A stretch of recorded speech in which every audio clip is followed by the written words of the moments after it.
मैंने कुछ दिन पहले कुछ स्टॉक्स दिए थे भाई, नाम बताता हूं। और आज आप उस स्टॉक्स के परसेंटेज देखो कितना ज्यादा उठा है। बहुत सारे स्टॉक्स हैं। सबसे पहला स्टॉक आ जाएगा आपका DG spice guys. DG spice ये मैंने अपने कुछ दिन पहले ही अपने लाइव एनालिसिस में, डेली एनालिसिस में बताया था। आज 20% अप है। जाके देख लेना मेरे YouTube पे डेली एनालिसिस। डीजी स्पाइस में मैंने कुछ दिन पहले रिकमेंड किया था, 20% का अपर सर्किट मारा है। प्लस कुछ ही दिन पहले मैंने एक नाम बताया था, क्या, मॉस्चिप, आज 6% अप है। प्लस एक और स्टॉक मैं आपको बताता हूं जो हम डिस्कस किए थे, कावेरी डिफेंस। अगर आपको नाम याद होगा तो भाई ये भी आज 5% अप है। मिला लो क्या होगा। ये मैं अपने डेली एनालिसिस में बताता रहता हूं भाई, इसलिए बार बार बोलता हूं कि भाई चैनल को सब्सक्राइब कर लो, ऐसे स्टॉक्स मिस ना हो। आज भी मैंने अपने इंस्टाग्राम में चलते हुए मार्केट बता दिया था कल के लिए क्या लेना है। वो जब मैंने बताया था तब वो ऊपर ही था और वो 20% के सर्किट में बंद हो गया आज। ठीक है, तो हमने उसको पहले ही ले लिया था। कल देखना कल कितना परसेंट होता है। उस स्टॉक का नाम जानने के लिए अंत तक जुड़े रहे और अपने दोस्तों से शेयर करिए। चलिए जानते हैं कि निफ्टी और बैंक निफ्टी क्या कर सकता है कल के दिनों में, और अपना ट्रेड कैसा रहा आज का, सारी चीजें बात करते हैं। चलिए, तो निफ्टी की बात करें तो निफ्टी जो मुझे दिख रहा है, पर्सनली मैं आपको बताऊं, निफ्टी जो मुझे दिख रहा है कि एक रेजिस्टेंस के पास खड़ा है और यहाँ पे रिस्क रिवॉर्ड थोड़ा सा ठीक नहीं दिख रहा है मुझे ऊपर की ओर। लोग देख तो रहे हैं कि यहाँ पे कंटिन्यूस मार्केट ऊपर जा रहा है ना, पर आप देखोगे कि उस तरीके का मोमेंटम नहीं आ रहा है। बहुत रुक रुक के जो है यहाँ पे निफ्टी आपको एकदम कंसोलिडेट होता है। ये जो बनाया था जोन, उसको ब्रेक किया, फिर यहाँ पे रुक गया। आप देखिए तो यहाँ पे करेक्ट एक रेजिस्टेंस है। ये वाला जो है रेजिस्टेंस है आपका लगभग 25,200 के आसपास एक रेजिस्टेंस है ना। 25,150 का रेजिस्टेंस हो, 25,150 जो रीसेंट आपका बोलना चाहिए रेजिस्टेंस है। इसके ऊपर निकलेगा मार्केट तो क्या, रिस्क रिवॉर्ड है ही नहीं। अपने पे ध्यान दीजिए, इसके अल्टीमेट यहाँ पे भी एक रेजिस्टेंस है। ठीक है, ये क्या आपका 25,250, मतलब यहाँ पे अगर मार्केट ब्रेक भी करता है तो कितना, सिर्फ 100 पॉइंट्स का यहाँ पे क्या है, टारगेट है। तो हो सकता है कि एक सिनेरियो हमें ये देखने के मिले कि 25,150 को ब्रेक करके 25,250 मार्केट जाए और वहां से फिर एक फॉल हम लोगों को देखने मिले, राइट। तो यहां से भी हमको एक क्या है, नीचे की तरफ मार्केट देखने मिल सकता है अगर रेजिस्टेंस लिया मार्केट ने। अदरवाइज आप देखेंगे अगर इस रेजिस्टेंस को भी ब्रेक कर देता है, किसको, 25,250 को भी अगर ब्रेक कर देता है तो फिर ये 25,500 जाना इसका कंफर्म हो जाएगा। ये वाला जो टारगेट है 25,500 का, ये आपका कंफर्म हो जाएगा। पर पहले आपको समझना होगा कि भाई हमें यहाँ पे क्वांटिटी जो है थोड़ी कम रखनी होगी। कब तक, जब तक 25,250 आपका ब्रेक नहीं हो जाता, राइट। तो आपको कहाँ पे ट्रेड मिल सकता है, देखो 25,150 के ब्रेक होते ही आप छोटी क्वांटिटी लीजिए, 25,250 आप उसको होल्ड करिए, 25,250 में आप उसको सेल कर दीजिए, आपका प्रॉफिट बन जाएगा, राइट।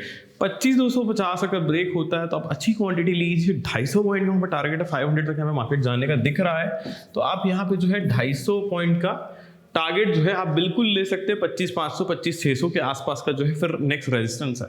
तो it's all about levels guys. अगर आप ध्यान दें तो मार्केट देखिए सारा लेवल्स पे काम करता है। ठीक है, जैसे ये लेवल ब्रेक हुआ, फिर ये एक लो बनाया, फिर ये लेवल ब्रेक हुआ, फिर एक लो बनाया, फिर ये लेवल ब्रेक हुआ, फिर एक लो बनाया, राइट। फिर उठने की कोशिश किया, एक न्यूज़ आई, फिर ये ब्रेक किया तो एक यहाँ तक गया, फिर एक लेवल बनाया, राइट।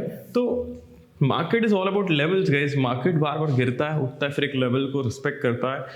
तो अभी क्या लेवल है, अच्छा इसका अपन ये भी देख लेते हैं कि अगर मार्केट नीचे आ गया तो क्या हो सकता है। मान लीजिए रेजिस्टेंस मार्केट ने यहाँ से रेजिस्ट कर लिया और नीचे आना चाहा, तो फिर यहाँ पे गैप पेंडिंग आप देख सकते हो। इस गैप को फिल करेगा जो कि हो जाएगा आपका 24,800 के आसपास, जो कि मेरे को लग नहीं रहा है। मार्केट थोड़ा सा बुल मेरे को दिख रहा है, मार्केट थोड़ा सा बुलिश दिख रहा है। आप कंटिन्यू देख सकते हैं ट्रेंडिंग को फॉलो कर रहा है। मार्केट अभी अपसाइड मोमेंटम में ही चल रहा है।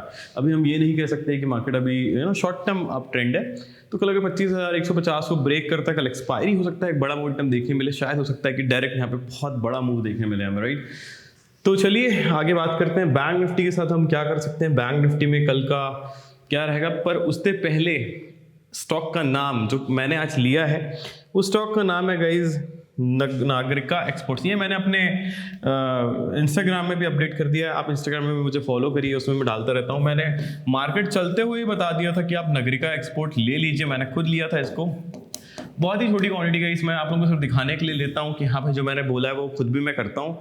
तो मैंने नागरिका एक्सपोर्ट्स 1000 रुपये का सिर्फ ले लिया था और ऑलरेडी मेरे को ये 6-7% ऑलरेडी प्रॉफिट दे रहा है एक ही दिन में। आज मैंने लिया है 6-7% मेरे को प्रॉफिट दे रहा है, कल ये करीबन 10% मिलेगा मेरे को, तो 16% हो गया एक दिन में।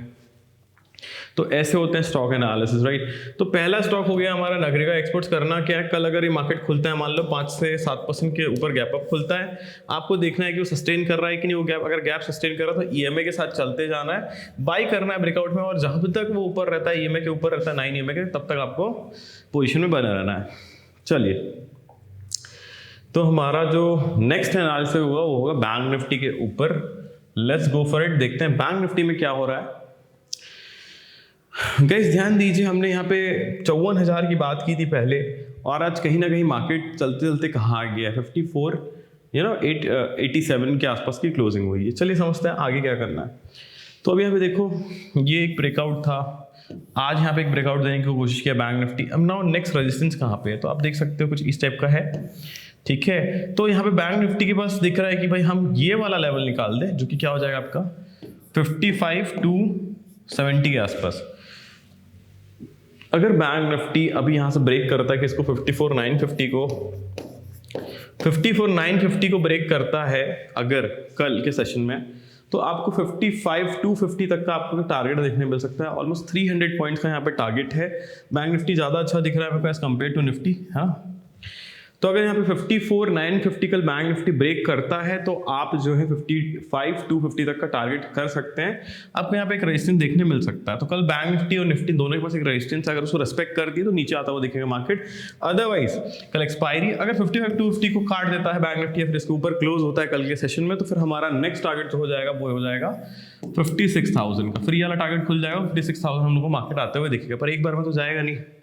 आप ये बात जानते हैं, कभी भी मार्केट एक बार में सीधा नहीं जाता, पर हो सकता है कि कल एक अच्छा मार्केट देखने मिले। तो कल अगर यहाँ पे ब्रेकआउट होता है इस 54,850 का, तो हम यहाँ पे 5250 का जो है टारगेट लेंगे, ठीक है। इसके बाद यहाँ पे मार्केट हो सकता है यहाँ क्लोज है, और नेक्स्ट सेशन में अगर इसको ब्रेक करता है तो 56,000 के आसपास जाने की उम्मीद है गाइस। तो इस प्रकार का निफ्टी और बैंक निफ्टी का एनालिसिस देखने को मिला।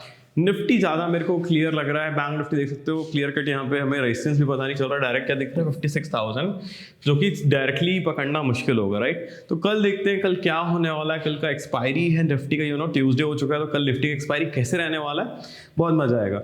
चलिए जानते हैं बाकी स्टॉक का नाम। जैसे कि मैंने डीजी स्पाइस बताया था, वो तो डीजी स्पाइस हम पहले ही लिए थे, तो अब नहीं ले सकते। अब मैं आपको दूसरे स्टॉक का नाम बताता हूँ। एक है आपका सेजल ग्लास, ठीक है। कल के लिए एक स्टॉक रहने वाला सेजल ग्लास, और दूसरा एक स्टॉक रहने वाला टेरा बोलेंगे, टेरा सॉफ्टवेयर। तो ये 3 स्टॉक कल के लिए होने वाले हैं। एक होगा सेजल ग्लास और टेरा सॉफ्टवेयर। गाइज अभी भी देरी नहीं हुई है, फॉलो कर लीजिए, बिकॉज ऐसे स्टॉक्स में बताता हूँ लोगों को बहुत ज़्यादा प्रॉफिट्स हो रहे हैं। But yes, this is for your education purpose. आपने ये कोई रिकमेंडेशन नहीं है, आप अपने सूझबूझ से, आप अपने एनालिसिस से जो है ट्रेड करिए, है ना। आपको सिखा रहे हैं बस कि आप कैसे देख सकते हो चार्ट को, कैसे पढ़ सकते हो, because charts really work well. And इस टाइप के स्टॉक में आप लोगों को बताते रहता हूँ। तो do follow me on Instagram and YouTube में सब्सक्राइब करना मत भूलना। आज के लिए इतना ही, थैंक यू सो मच।